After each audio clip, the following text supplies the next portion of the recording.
Good afternoon. It's Friday the 27th of June 2025, just after 1 o'clock. Welcome to UK Column News. I'm your host, Mike Robinson, and my co-host in the studio today is Patrick Henningsen. Welcome to the programme, Patrick. Great to be with you, Mike. And journalist Mark Anderson joins us by video link from the United States. Now, later in the programme, Patrick's going to be covering Gaza. Mark will be looking at support or otherwise from the people of the United States for Trump's Iran policy. And I'm looking at how Ofcom intends to fleece the social media companies in order to finance its censorship regime. But we'll begin today with the news that the British regime is deeply happy that Operation Interflex, the training regime which prepares Ukrainians for death, has passed its 3-year anniversary yesterday.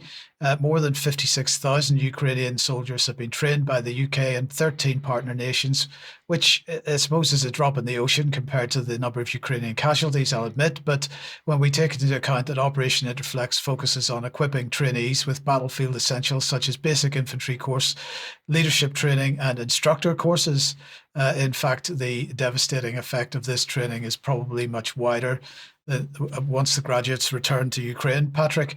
But at a recent meeting of the Ukraine Defence Contact Group on the 4th of June, Secretary of State for War John Healey announced that the UK will spend a further £247 million this year on training the armed forces of Ukraine. But don't worry, recent polling data shows that 90% of all the trainees who've completed Interflex training since January 2025 feel more confident in their lethality and survivability at the end of training. Patrick, I don't know what your thoughts are on that, but that is a pretty disgusting comment, I thought. Well, 90% of who? How many of? What's the survival rate of Interflex alumni? Right. In the field? We don't get told this statistic. That's the stat. I wonder, is that 90% of those who've survived? No, that's just 90% have completed the training before they go onto the battlefield. Interflex sounds more like a club in Soho, but we'll get on to that later. We'll get on to that later on, yes. But anyway, Minister for the Armed Forces, Luke Pollard, MP, said, from each Ukrainian soldier made combat ready on UK soil to the £13 billion committed in military support, we're proud of every element of our contribution to Ukraine's fight against Russia's illegal invasion.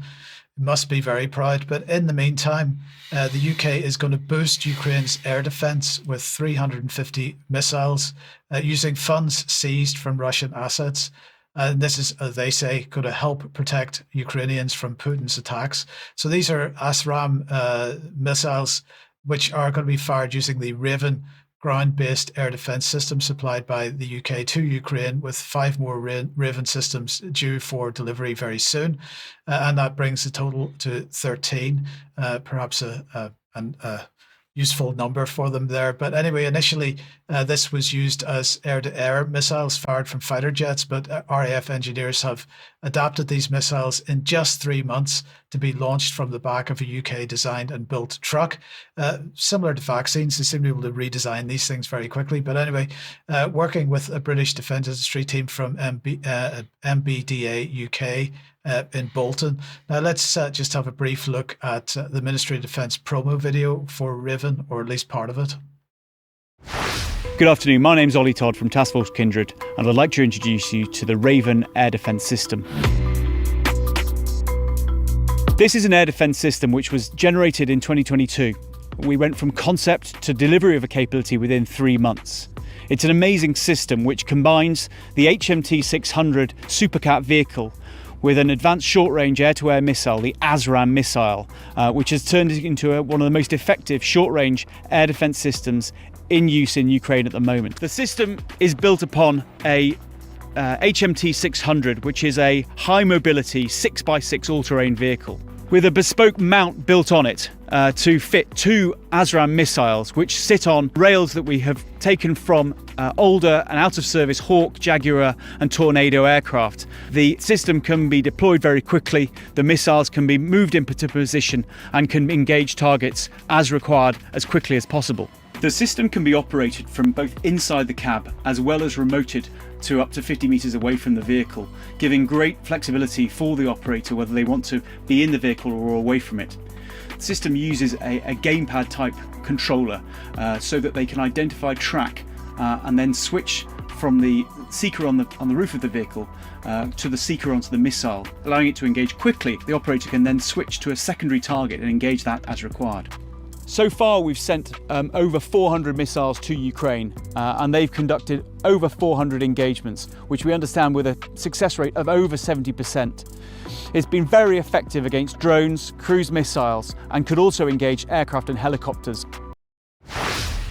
I mean, Patrick, what a joke! Because on many levels, it's a joke. So they've taken obsolete equipment from fighter jets that aren't flying anymore, and effectively sent it over to Ukraine to get rid of it, so we can buy some new stuff for ourselves. Is that what's going on there? 70% success rate. So this is probably the best system in the entire world, according to those numbers. Well, is it?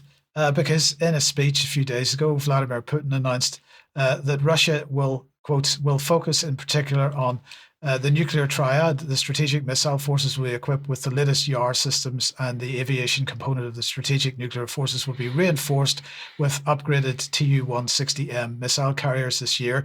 These are not ground-based. In addition, he said serial production of the state-of-the-art medium-range missile Orezhnik is underway. It has demonstrated outstanding performance in combat situations. So, look, let's just remind ourselves what Orezhnik looks like, because that silly little system that we are sending over Ukraine isn't going to deal with this, is it? No, and neither is the Iron Dome or the THAAD or the Arrow 2 or Larry David's Sling. None of that is effective against that level of hypersonic missile. What is effective, Mike, is, I know this is going to sound crazy, diplomacy. Diplomacy is actually probably the best defense. But nobody wants to be called Neville Chamberlain, do they? No. Appeaser. This is Europe. They don't. Well, look, we'll be coming on to missile defense again in a second, but I just wanted to continue with this article from a couple of days ago by Hamish de Bretton Gordon, the British deep state's regular mouthpiece, Hamish de Bretton Gordon. So he published this article in the Telegraph, and in it he made clear who he thinks the real target of the recent US bunker buster bomb attack on Iran really is, and that's, he says, Russia, of course. I'm just going to take a couple of quotes from this because it is quite incredible. So he said that Operation Midnight Hammer, an incredible demonstration of US military power and Israeli operations before it, have made plain the fragility of Russia air defense systems. Putin will be quaking in his boots today. Israel has shown he is vulnerable. These events will be shaking the very foundations of the Russian military. How does that work? Well, look at this picture of Hamish de Bretton Gordon. Bring that up on screen. I think it's more like Hammered by Midnight, Mike. Yes. Rather than Midnight Hammer. Absolutely. Well, look, he went on to say this. The Russian dictator and his adversaries must now have realized that their defenses could easily be suppressed if the Ukrainians or other opponents such as NATO had the right tools. The comprehensive US and NATO intelligence networks that we've seen in Iran, which even allow them to pinpoint and assassinate key leaders and nuclear scientists almost at will have terrified the Kremlin hierarchy, the more so as Ukraine appears to have similar reach inside Russia. Operation Spider's Web, in which Russia's strategic air fleet was decimated several times over, stands as testament to their effectiveness. And he went on to say it is now even clearer that America has total overmatch against Russia's forces. And if Trump chose to, he could inflict battlefield defeat on Putin or eliminate him personally by equipping Ukraine with the same weapons that Israel has. I mean, this seems to me to be really delusional stuff, particularly in light of Orezhnik and other advanced weaponry that Russia hasn't even brought onto the battlefield yet. Well, it's this warmongering, hawkish rhetoric that we need to take out the other country's head of state, take out all their political leaders, Israeli style, and somehow that's going to scare the Russians. No, what that's going to do is get us into World War III.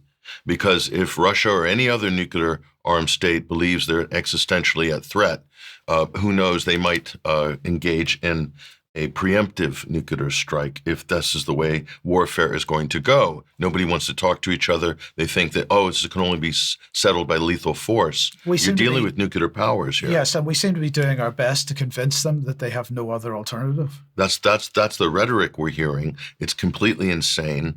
And it's going to bring, I think, it's going to bring death and destruction on a scale never seen before in the human race. But is that what these people want? Or are they just talking tough and then coining in the money on their European defense stock portfolios, and they really don't care, or they're so deluded and detached that they don't think that that will ever happen, and they can just carry on assassinating leaders?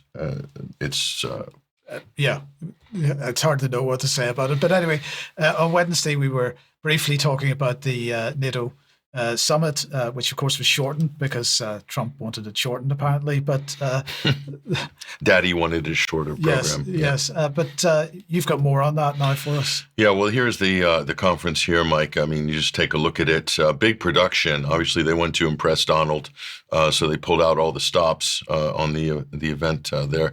But you can see some usual suspects here, zooming in on Emmanuel Macron. He and Mette Frederiksen, they're two warmongering Eurocrats. And there's Keir Starmer, the British Prime Minister, as well. So all the alpha dogs are out in force, as you can see. There's Daddy, Mark Rutte's sugar daddy, Donald Trump, and all the rest of the nondescript European politicians. I don't know who half of them are. There will be a few familiar faces, Mike, but basically the whole focus was around Trump, you could see. And it was also around money, spending money. And as we said, a lot of talk, a lot of excitement in the stock market for European defense contractors. And I think that's what it's really about. But the big showstopper, of course, at least from as far as we're concerned, was Zelensky. And we'll bring this up here. Vladimir Zelensky was basically unveiling. This is a big signal here. This is a big signal. He is wearing a jacket. For the first time in 3 years, Zelensky is wearing a jacket. And no green T-shirt. There's a collar on that. Yet you see that, right? We'll check the shoes in a moment. This is a signal. He's wearing. He's still got the high-tech boots, but he's basically signaling: is the war over? Are we in a frozen conflict? Because Zelensky's wearing a blazer. That to me is a huge story here. So he's not wearing a T-shirt for the first time in 3 years. So he's also not the center of attention, Mike. Trump is clearly the center of attention. So Zelensky has accepted his role here as second fiddle. But we'll put that aside for the moment. And I'm not kidding about the symbolism. That means he's not a wartime president, even though he's unelected. Anyway, he's probably on the way out, I would think, fairly soon, but we'll see. But Donald Trump basically took the opportunity to chastise everybody in the world about what he did or didn't do vis-a-vis Iran. And we'll talk about the implications of this. Listen to this. I just want to thank our pilots. They were maligned and treated very bad, demeaned by fake news CNN, which is back there, believe it or not, wasting time, nobody's watching them. So they're just wasting a lot of time, wasting my time. And the New York Times, they put out a story that, well, maybe they were hit, but it wasn't bad. Well, it was so bad that they ended the war. It ended the war. Somebody said in a certain way, that it was so devastating, actually. If you look at Hiroshima, if you look at Nagasaki, that ended a war too. This ended a war in a different way, but it was so devastating. What bothered me about these reports with fake reports put out by the New York Times, I call it the failing New York Times because it's doing terribly. Without me, it would be doing no business at all. But, and by fake news, CNN and MSDNC, all of these terrible people, they have no credibility. When I started, they were at 94% credibility, the media. Now it's at 16%. And I'm very proud of it because I've exposed it for what it is. But well, when Donald Trump started, his credibility was, marginal. And now it's fallen straight through the floor. Right. So I don't know who he is. I want to get your comment on his comparison to Hiroshima and Nagasaki. But it's one thing to talk about the fake news with CNN, New York Times, that whole shtick. And a lot of people got behind that because he was an insurgent candidate. He was a rebel. He was a disruptor. He has just launched an illegal, undeclared war of aggression on fake WMD supposed evidence. So the whole fake news shtick doesn't actually work. And that's the problem with Trump. He doesn't have any awareness. He's not able to read the room. And unfortunately, he's surrounded by Euro sycophants, so there's not much we can do about that. Yeah, I mean, what fascinated me about that comment with respect to Hiroshima and Nagasaki was that it echoes what Hamish de Bretton Gordon was saying. He was basically saying, well, Trump dropped these bunker buster bombs, and it was there as a signal to Putin that Putin should be very scared. If we look at Hiroshima and Nagasaki, the war was over. There was no need to do that. That was a signal, again, to Russia at that time about what the US capability was. And so I'm fascinated that Trump is basically echoing what is effectively the British deep state mouthpiece in the language that he's using as well. Yeah, and just completely over the top. And the megalomania is he's comparing what he did to Hiroshima and Nagasaki as if it's even remotely on the same scale, but they're just constantly pumping themselves up. Or our pilots did this, our pilots did that, and so forth. It's sad, quite frankly, and it's not impressive at all. In fact, it makes Trump look weak.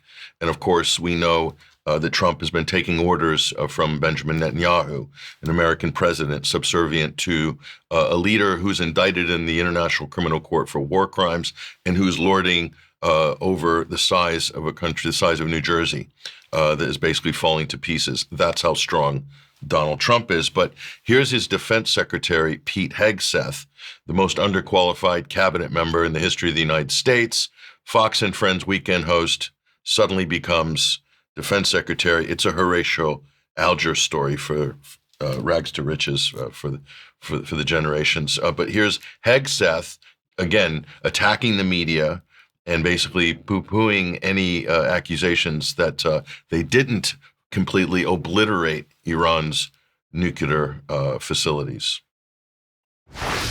For a tactical reason with President Putin? Let him answer this. Hello, Mr. Secretary. Yeah. There's a reason the president calls out fake news for what it is. These pilots, these refuelers, these fighters, these air defenders, the skill and the courage it took to go into enemy territory flying 36 hours on behalf of the American people and the world to take out a nuclear program is beyond what anyone in this audience can fathom.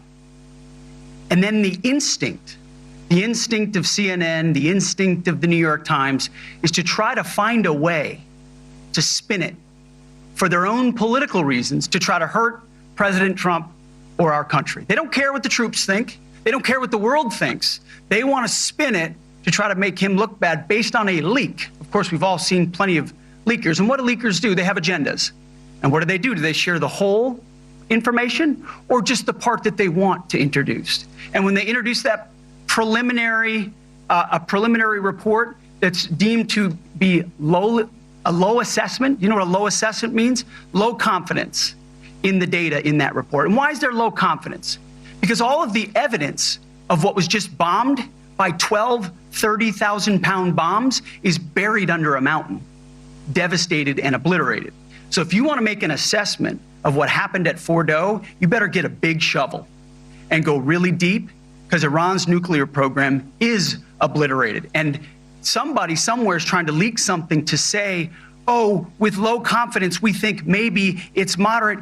Those that dropped the bombs precisely in the right place know exactly what happened when that exploded. And you know who else knows? Iran. That's why they came to the table right away, because their nuclear capabilities have been set back beyond what they thought were possible. So Pete Hegseth saying, trust me, bro. Trust me, bro. Trust me. I'm going to tell you the truth. We don't have anyone on the ground, but trust us. Trump said that Israel put agents on the ground to go and inspect the damage afterwards in Iran. Completely insane. He completely made that up. So they don't really have the credibility there. Pete Hegseth's trying way too hard. I don't know what the old Shakespeare saying is. He doth protest too much, I think. He doth protest too much, way too much, trying way too hard to make his case, Mike. It's almost like it's like North Korea level kind of politics. Not to knock Kim Jong-un, because he's looking pretty good right now compared to this clown show. But just this whole, the fact they have Trump, Hegseth, and Rubio standing there, it means that neither of those people have the gravitas to hold the stage by themselves. They need this show of force. Again, completely weak, and it just shows you a lack of character and gravitas, and then sitting there and basically over-explaining this thing for 2 to 3 minutes. It's embarrassing, Mike. Yeah. But on that front, I think we'll see what information comes out. Right. We shall see, because I'll bet you it's very different, the real story, than what they're trying to sell here. Okay, so that takes us on to European weapons. Well, this is the main part of this conference, Mike. It was to drum up pressure and support by the United States to get Europe to pay its fair share, to pay for its defense. Well, here's one of many reports here, this one by Politico. U.S. dominates European weapons purchases. So what Trump is doing is getting them to spend 5% of GDP and spend it with Uncle Sam, or most of it. And how much are we talking about in terms of percentages here? Let's take a look at some of the numbers. So Trump is basically panhandling for the United States military-industrial complex. Let's take a look at the numbers, though. This is according to the Stockholm Institute for Peace. And look at this, Mike. It's not even close. The United States towers over every other country in terms of arms exports to Europe. Look at that. Now, these are recent numbers, by the way, and this is only expected to increase the U.S. share. So there are other people in there doing work and supplying things, but you can just see the 5% GDP spend. That's a huge payday. A huge payday for the Americans. So what are we looking at here? Turkey backs NATO's 5% defense goal here, planning a nationwide air shield, an air shield. Turkey's planning to prioritize its Steel Dome project. So not to be outdone by the Iron Dome in Israel, Erdogan wants a Steel Dome. What are we looking at here? Every country is saying the same thing: Golden Dome, Iron Dome, Steel Dome. We're looking at an arms race. Right. That's exactly what we're looking at here. And take a look at the coercion. I'll bring this up on screen. Trump says Spain will pay more in trade after the refusal to meet NATO's defense spending target. So NATO is determining what governments spend. And if you don't comply, Trump will hit you with punitive tariffs. This is outrageous. Everyone in Brussels should be railing against this. This is the United States imposing budgetary spending. As we said before, NATO is directing European economic and political affairs here.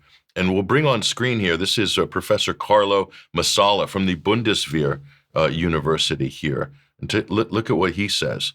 All the Europeans are looking at the U.S. like the rabbit looks at the snake, hoping that the snake won't bite them. This is the German Defense University as well. So that's the attitude there. And again, this is echoed here. Another influential think tank. This is Guntram Wolf from the Bruegel think tank, economic think tank in Brussels. And this is what he says about the 5%. They will not get there. If you are a highly indebted country, you can't issue more debt. It means very difficult budgetary choices. So that's what some of the experts in Brussels are saying. But let's just look at the methodology behind this. This is the defense reality. Okay, a lot of talk, but let's look at the reality in the EU. Why countries will not meet their 5% spending. And here's the first one. The EU, 0% GDP growth projections and a recession. So that's 5% of a smaller GDP. And we'll go here. State budget constraints require new laws. So in some cases, there might be constitutional amendments required for this as well. And the deficit spending is hurting EU states' credit ratings. And we'll go on. Government they're forced to bring in austerity measures as a result of this. And privatization, more cuts in public and social services. So that's what it looks like. And voter backlash, it's coming. And they're not interested in a war with Russia. So that's the reality of defense spending here. And just to round this discussion off, Germany is asking the United States for Europe troop withdrawal map. This is the German defense minister here saying Hegseth and the U.S. counterparts are pushing to provide a roadmap for a U.S. pullback from Europe. But the French are saying something different. An unnamed French diplomat talking to the Financial Times, we must do nothing that would encourage the Americans to leave because that's not in our interest. Okay. And then I think the Financial Times is kind of taking the mickey on the Germans here. Germany floats return to conscription if volunteer plans fails. They want 80,000 volunteers in the next 10 years. And they throw up a photo here of literal pensioners in suits. It's almost like an inside joke. I'm not sure if that's what's intended. Yeah, not sure. Anyway, well, look, on Wednesday, let's change topics completely and come back to the UK, because on Wednesday I was talking about the UK FCDO spending. That's the Foreign Commonwealth and Development Office, and the amount of money that they were spending on GAVI and other vaccine initiatives. And if you remember, we were looking at the top 3 recipients in the area in this sort of policy area. So Global Fund to Fight AIDS and TB, $1 billion, GAVI, $1 billion, and 350 million to the IFFIM, which effectively is to GAVI as well. Well, no sooner had that report gone out than the Foreign Office announced a further 1.25 billion going to GAVI, and this announcement was made by David Lammy at GAVI's Global Summit in Brussels. Now, this, they say, extends a close 25-year partnership which has helped to vaccinate over 1 billion children globally against diseases like meningitis, to prevent more than 18 million lives being lost, and to improve countries' economic prospects. And they claim that the pledge will help GAVI in their mission to protect up to 500 million children between 2026 and 2030 and save up to 8 million more lives. This is the same kind of numbers that we've heard many, many times over the last number of years. But then we get to the reality, because it's actually all for fun and profit, with the claim of 14,000 jobs supported through the partnership with health companies like GSK in the UK. And even better, they say GAVI helps strengthen the UK's health security by preventing the spread of dangerous infectious diseases before they reach our borders. And this reduces pressures on our hospitals and health workers, enabling an NHS fit for the future. So it's all good news. But Mark, let me welcome you to the program and tell us in a related topic about the Vaccine Integrity Project. Good day, gentlemen. Yeah, we've heard about integrity projects before on UK Column. Here we have, in a very liberal state, in terms of the state government, the state of Minnesota, what is known as CIDRAP, and they're launching the Vaccine Integrity Project out of the University of Minnesota, as noted. And what appears to be happening is there's a kind of a coalition of physicians and big pharma apparatchiks that are concerned about the way that the CDC is being run under RFK Jr. And as it shows here, let's put this one up. This explains it very succinctly. Children's Health Defense came out talking about this CIDRAP group and what it's doing to challenge the vaccine approval process. And what Children's Health Defense put out was this: pharma-friendly public health officials launched new project to shore up U.S. vaccination policy. The Vaccine Integrity Project may launch a committee that will evaluate the scientific evidence supporting individual vaccines. But this task, get this, is currently performed by the Centers for Disease Control and Prevention's Advisory Committee on Immunization Practices. The Children's Health Defense believes this is a move to usurp that advisory committee. Probably somewhat of a medium to long-term project, as I understand it so far. My report today is preliminary. We're looking at this in terms of being aware of what might be coming down the road later, rather than waiting till it's too late. But this shows in this next slide, Dr. Michael Osterholm, a Regents Professor and Director of CIDRAP, and he said this project acknowledges the unfortunate reality, he says, that the system that we've relied on to make vaccine recommendations and to review safety and effectiveness data faces threats. So the battle lines, you might say, are being drawn. The Children's Health Defense wants to see the standard advisory committee that's part of the governmental infrastructure stay in place under RFK. They believe this group is trying to usurp that. So we'll see what happens. But it appears to be so far big pharma trying to stir the pot and mitigate against whatever controls the government might be exercising that would push big pharma back on its heels. Of course, RFK Jr. made some recent changes to that advisory committee and got rid of a lot of people on there that he thought evidently were too pro-pharmaceutical. So Lots going on there, much to watch in the days, weeks, months, and even years ahead, but a very important development at this point. So back to you guys. Thank you, Mark. Thank you. Okay, let's move on. If you like what the UK column does, you'd like to support us, we do need your continued financial support. If you look on the UK front page of the UK column website, you'll find the place to go to do that. All assistance is gratefully received and very much appreciated. And thank you to everybody that does support us in that way so far. Now, yesterday at 1 p.m., we put out an interview a discussion between Brian and Ben on the transition, which is all about the transition of British society and governance, the way that local governance is changing, city regions, city states being set up in this country. Plymouth not immune from that by any means at all. So if you haven't seen that discussion, please have a look at that and try to get an appreciation of how things are being changed in this country. Tonight at 7 p.m, Jerem is putting out the latest weekly banter with Charles and with me. And hopefully that is going to be a reasonably controversial one. So do join us at 7 p.m. for that. A reminder of the 18th of October in York, the next UK Column on Location event. Tickets will go on sale in a few weeks' time. Please join us for that if you possibly can.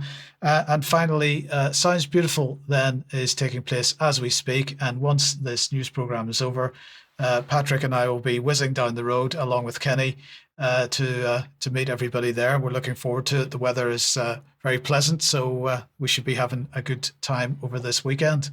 Now, Patrick, Gaza, people not having a great time there. Yeah, that's an understatement of the millennium.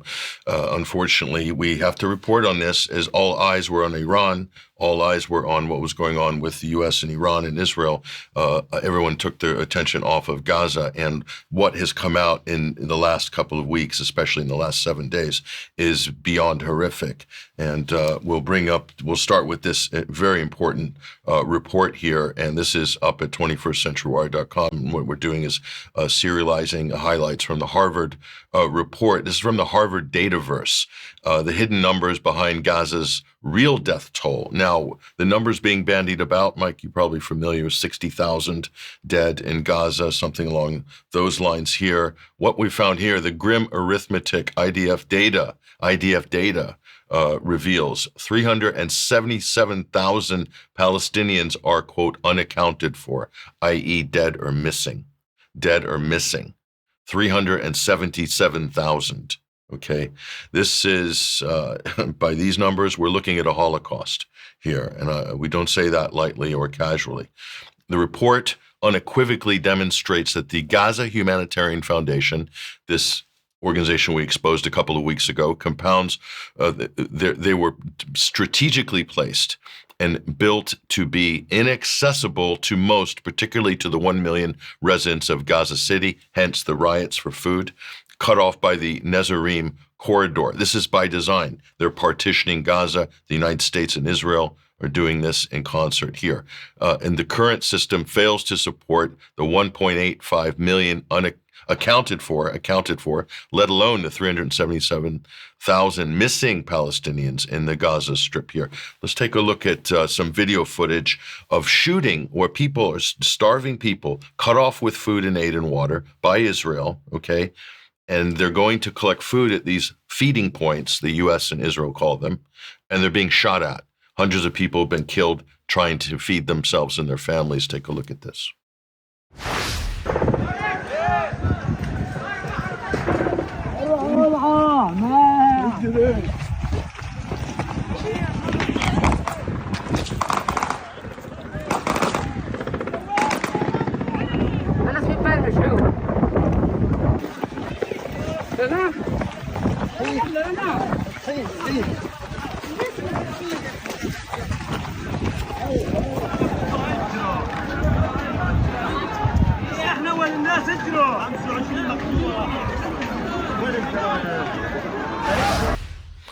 So you get the idea. This is just, I mean, how this is acceptable by the British Prime Minister, by anybody, the European leaders or anybody in the U.S., how that's acceptable. Who engineered this? How did this come to be? The United States and Israel are fully responsible for it. Here's the Israeli press, though. Take a look at this. This is what they're saying. This is Haaretz. It's a killing field. IDF soldiers ordered to shoot deliberately at unarmed Gazans waiting for humanitarian aid. That's the Israeli press today. Okay, that's the Israeli press. That's not us. That is not the opposition media. No, that's the Israeli press. So they're starting to basically wanting to take responsibility for this. The New York Times has pushed the boat out as well. It's dangerous to seek food in Gaza here. This is what they're saying in the New York Times. So again, if there's any doubters out there, I think it's time to get real. Since a new Israeli-backed aid system, which we talked about, began a month ago, hundreds of Palestinians have been killed near distribution hubs in southern Gaza. According to local health officials, the new aid centers are death traps. This is a UN spokesperson Jens Lerick. Okay, and they go on, and it gets worse. Gaza is the hungriest place on earth, and just to round this commentary out here, when we are able to bring anyone in, it's getting plundered immediately by the population. That's the level of desperation. This is what happens when you starve 2 million people. So there we are. And they go on here, the Israeli-backed system run by the Gaza Humanitarian Foundation. Sounds good, doesn't it? It's not. It was just given $30 million by Donald Trump yesterday, and that will be paid into the accounts of private U.S. and Israeli contractors, okay, just so people know. And so that's the situation. And we have, Mike, exposed this organization here. We'll bring them up on screen, the Gaza Humanitarian Foundation. And we did that a couple of weeks ago. And we showed you some of these actors here, all deep state. CEO Jake Wood resigned, and you got USAID, CIA operatives, and other sort of people that are under investigation. I mean, this is as dodgy as it gets. Again, CIA. So that's the long and the short of that situation. So how this is even allowed to happen in 2025 should shock everybody. But how quiet and supine our politicians are about it. They wax on about human rights all these years. You remember that? Responsibility to protect, and the Rohingya, and this and that, whatever the cause is. For the Palestinians, nothing. Total silence. Everybody's scared about speaking out against an ongoing genocide. And this is the result. And that's 377,000 figure. Just to clarify, that is coming from IDF data. From IDF data, and I believe, correct me if I'm wrong, but they're working with Ben Gurion University in Israel, and this is done through Harvard's organization called Dataverse, published in their publication there. So yeah, so it's about, as you know, for skeptics or people defending Israel, I'm sorry, but this is credible information. Yes. Okay. Well, Mark, let's welcome you back onto the program then, and let's talk about U.S. people's attitudes towards the conflict in Iran. And what have you got on this? This is coming from the Chicago Council on Global Affairs initially. Yes, it is. Let's put this up, and I can kind of launch this out. Recently in UK Column, I did a report on a Chicago Council survey that generally said that U.S. support for Israel was lukewarm at best. Granted, that was earlier in the spring. But this same report now, this same survey, same sponsors, the Lester Crown Center on U.S. Foreign Policy, which is a Jewish family, Ipsos, a French-based global marketing firm, and the Chicago Council itself, a very recent one, including during the conflict, more Americans oppose rather than support U.S. strikes against Iran. It shows the authors there, that those who want to freeze the frame can look that up. Now, moving on from there, there's been a lot of protests lately in Iran itself, and we're seeing some footage from New York City. I want to make it clear, of course, that this doesn't mean we're all in with the think tanks. The Chicago Council is the former Chicago CFR. We often take a rather dim view of some of their globalist and internationalist views. But the Chicago Council, for example, gets a U.S. tax exemption. Therefore, they have to have a lot of their programs, not all, but a lot of them open to the public, and they have to serve some public purpose. So The Chicago Council conducts these surveys, and they're fairly credible. They do a better job than most, to their credit. And what's interesting is that they did a pretty detailed survey. We'll show a couple slides in a minute. But a big perspective on this is that if Americans knew more of the complete picture, for example, if there was more knowledge of Israel's nuclear program, if inspections were allowed in Israel's nuclear facilities, how then would Iran's very paltry, as we understand it, nuclear facilities compare? Imagine side by side, inspections allowed in Israel's nuclear facilities compared to Iran's. Again, how much of a threat would Iran's facility pose if you could make that comparison? This is the big deficit, and I believe that deficit explains at least part of the anomalies and oddities in the Chicago Council survey, the June survey that we're talking about. Now, I think you wanted to comment on something in that slide, Mike. Well, yeah, just before we get on to the attitudes themselves, I just wanted to, I saw during the course of the video clip that this is a still from it. We see people there flying Israeli flags. We've got somebody there on the left, if we just put a ring around that one, with a US Israeli flag mixed up, and someone on the right here with a flag that they've got wrapped around themselves. And the question is, Patrick, I'd be interested in your thoughts on this, is whether these people are there as some kind of counter demonstration, or whether they're there actually signaling that even though they are carrying Israeli flags, they support the demonstration. I mean, there's only two people there and amongst the crowd, as far as I can see. So it's, first of all, it's not much of a counter demonstration. Second of all, they're putting themselves at risk if they're taking an opposing view, perhaps. Well, it could be both, Mike. Being New York with a sizable and very active Jewish population, pro-Israeli population, certainly within the Jewish community, I think it could be a small counter protest. But then again, there is solidarity that has appeared, where Jewish groups and people who previously supported Israel, including inside Israel, are now putting out videos, making public statements, condemning the government of Israel and the United States for attacking Iran.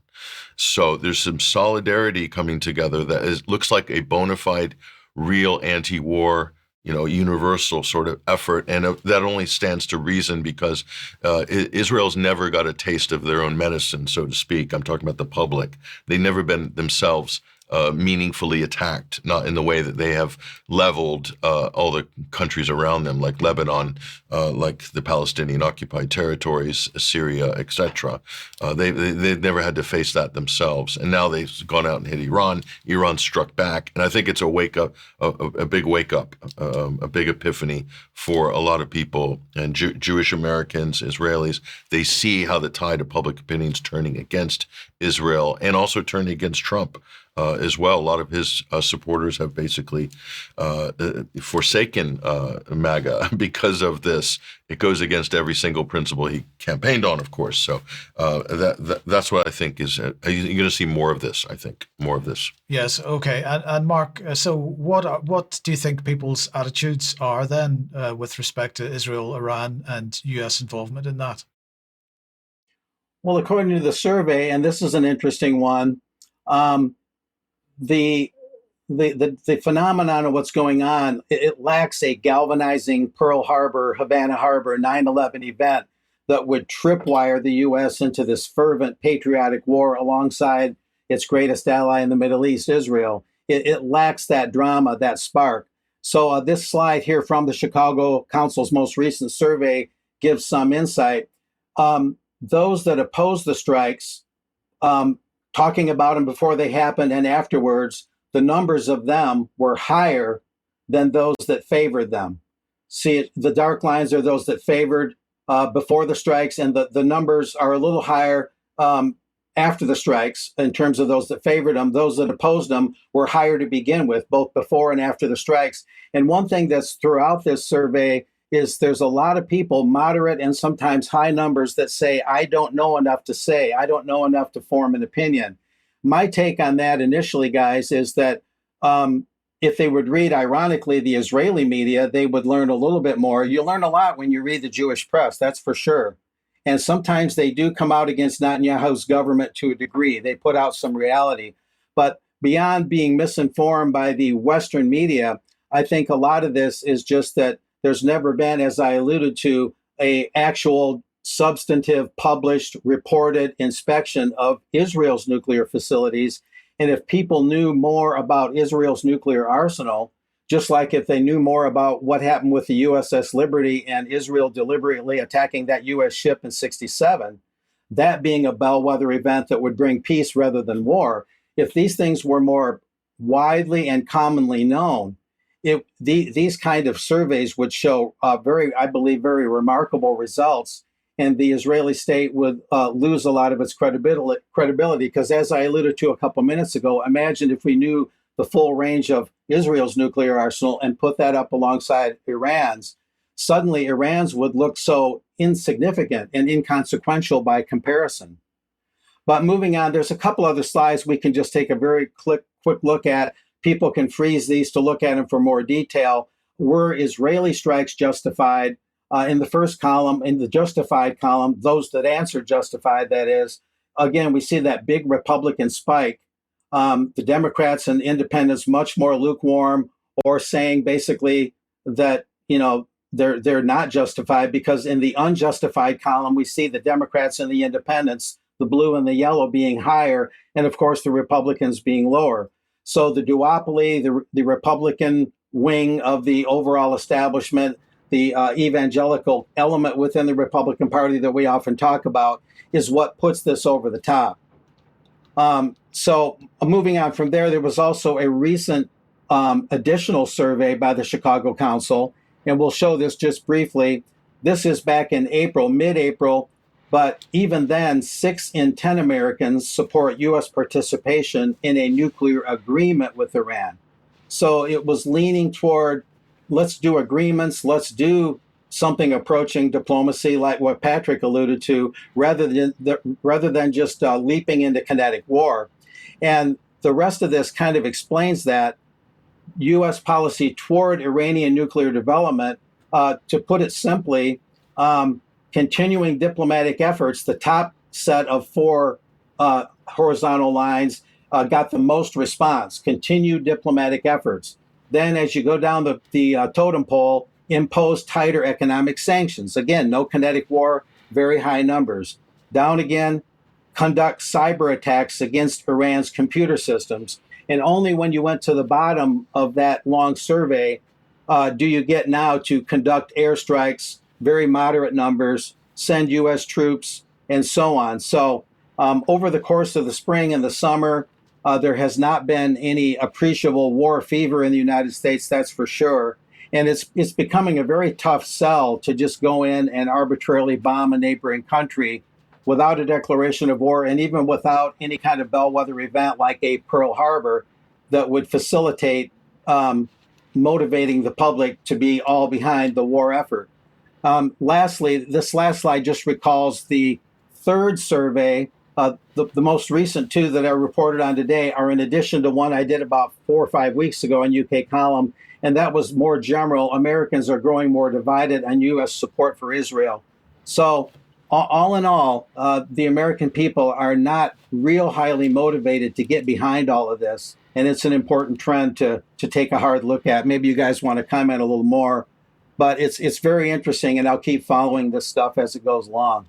Thank you, Mark. I would say if Mark's talking about there being no bellwether event like 9/11 or whatever, we got to add the word "yet" onto that. Yeah, because right after this, if you noticed on social media, the talking points are being put out: Iranian sleeper cells. All the influencers are pushing it. I think that was a coordinated campaign. And lo and behold, and we didn't have time to include this in today's report, but Iran, according to Tehran Times, supplied the United States with intelligence of an Israeli false flag on U.S. soil, which didn't happen after Iran supplied intelligence to warn the U.S. government. That was yesterday. Okay, now take that with a pinch of salt if you'd like. But is there any Coincidence? All the talking points? Iranian sleeper cells. It's setting up the narrative for a false flag attack. Right. There's clearly something going on. And so they're not going to let this lie. Israel has plenty of tricks up their sleeve. If you look at history, and like Mark said, the USS Liberty, they wouldn't do that, would they? Of course not. Okay, well, look, let's move on then, and on to online safety in the UK. Now, Ofcom has announced how it intends to fleece the social media platforms in order to fund its censorship regime, and they cite the Online Safety Act's reference to what are described as qualifying worldwide revenues, and say that it is this measure that should be used to determine the level of fees platforms have to pay for the privilege of being regulated. They also point out that this same measure, which could be used or which would be used to define sanctions, should Ofcom find any platform in breach of online safety rules. Now, the question is, what are qualifying worldwide revenues? Ofcom defines them as, amongst other things, a firm's global revenue from relevant parts of of regulated services, rather than just all the revenue that is attributable to the UK alone. So in other words, they're looking at globally, but they're saying that it's on the basis of relevant revenue. But what's considered relevant is not defined. Now, they say that fees will be equivalent to approximately 0.2 to 0.3% of companies' qualified worldwide revenue each year. And on the face of it, that might not sound like much, but bearing in mind the global revenue of the Facebooks and Twitters of the world, it's actually quite a lot. So in Facebook's case, for example, that's certainly going to be in the region of tens of millions of pounds. I'm estimating it at about 30 to 40 million pounds for Meta as a whole, not just Facebook. If we look at X, probably around the £1 million mark, TikTok probably in the £5 to £7 million mark, and Snapchat in the £1.5 million mark. And as you go down the list, it all starts to add up. But don't worry, though. There will be thresholds before any of these fees have to be paid. And they think that somewhere in the region of global revenue of between 200 and 500 million pounds is appropriate. In other words, if your revenue is below that level, it's not worth their time to try to collect the fees. Maybe they feel like they need to send in the bailiffs. Perhaps it's too expensive for smaller companies. But anyway, a week ago, I was reporting on the so-called highly effective age assurance aspect of the Online Safety Act. In other words, the requirement to prove your age when accessing certain types of content. Now, the types of technologies which they consider to be highly effective are listed on the right-hand side of this particular graphic. Credit card checks, open banking, which allows consumers and businesses to securely share their financial data with third-party service providers through APIs, application programming interfaces, photo ID matching, facial age estimation, mobile network operator age checks, digital ID services, and email-based age estimation. Now, of course, in order for these age checks to be done, you've got to make it clear to your mobile operator, for example, that you're visiting Pornhub or whatever the website is it's wanting to estimate your age or get some verification of your age and so on. But yesterday, Ofcom announced that the major porn providers have actually signed up to this now, and they have decided to do this in time for Ofcom's deadline next month. Now, I'm not going to list the sites that have agreed to comply with the regime at the moment, but if you're really interested in that list, it's on the Ofcom press release, which will be listed in the show notes. Now, Ofcom claims that monitoring compliance with these new duties is a priority, and that any company failing to comply will be subject to fines, in various serious cases a court order to prevent the site or app from being available in the UK. So they're already building the Great Firewall of Britain. And they've already launched investigations into 4 porn providers. And as I said at the time, all the focus from Ofcom is on verifying that someone is over the age of 18. At no point did they comment on any requirement to make sure that someone who is under the age of 18, or make sure that someone was under the age of 18 for access to a site aimed at children. So, this is all the focus is on children accessing pornography initially, because porn is always the the sort of leader in this, and whatever happens with pornography is rolled out to other services later on. But as I say, they're not worried about perhaps older people accessing websites that are specifically aimed at children. That is just not on the radar at the moment at all, and quite incredible. This is an amazing shakedown operation by Ofcom, isn't it? Shaking down these big global corporations to fund a new bureaucratic censorship, Joe versus the volcano Department of Information dispersal. Why don't they just get rid of social media in Britain and have the BBC do our social media? Then all our problems are solved, aren't we? Patrick, we can have a license that we pay to use our phone, just like the TV. Is that not where things are headed? That is exactly where things are headed. Oh, I see. We're too far ahead of the Overton window there, Mike. Yes. Got to be careful. We shall keep an eye on this and keep reporting, but I think that's absolutely the case. Mark, let's come back to you then. And Chatham House, which of course everybody knows, or at least everybody should know, one of these globalist policy-making organizations that is very British. Oh, indeed. I decided recently not only to cover the Chicago CFR, which is the Council on Global Affairs. We talked about their surveys, Trilateral Commission, Bilderberg, the original New York CFR. I wanted to branch out to Chatham House. I literally was thinking about it a week or two ago. All of a sudden, I get an email for the first time ever. Somehow, one of my emails got on their email list, and they sent me this notice, maybe not like on a personal basis, but maybe part of a mass email. I'm not sure. They're having a program July 2nd entitled, How Should Britain Build Influence and Impact on the Korean Peninsula? And that's something we hear about all the time, reassessing the UK's role in security, diplomacy, and engagement on the Korean Peninsula. So as of July 2nd, noon my time, I'll cover that in real time, and we'll see what that's about. So that's an advance announcement. Plus, I'm kind of branching out to cover Chatham House a little bit more. And a quick footnote is it appears that UK Column, when they have the public open programs, could send someone to 10 St. James Square where they're located and actually go in and cover it in person. It appears to be that way. Anyway, there's also an interesting move. I picked up on this as I was looking into this program. Let's look at this. There's a little bit of a changing of the guard. Ivo Dalder, the former U.S. envoy to NATO under Obama, is stepping down as CEO and president of the Chicago Council on Global Affairs. And Leslie Vinjamuri has been named president and CEO of the Chicago Council to replace Dalder. She comes to the council from the Royal Institute of International Affairs, known as Chatham House in London, succeeding Ivo Dalder, who's shown to the right there. So we have a Chatham House apparatchik going over to the Chicago Council to replace its president.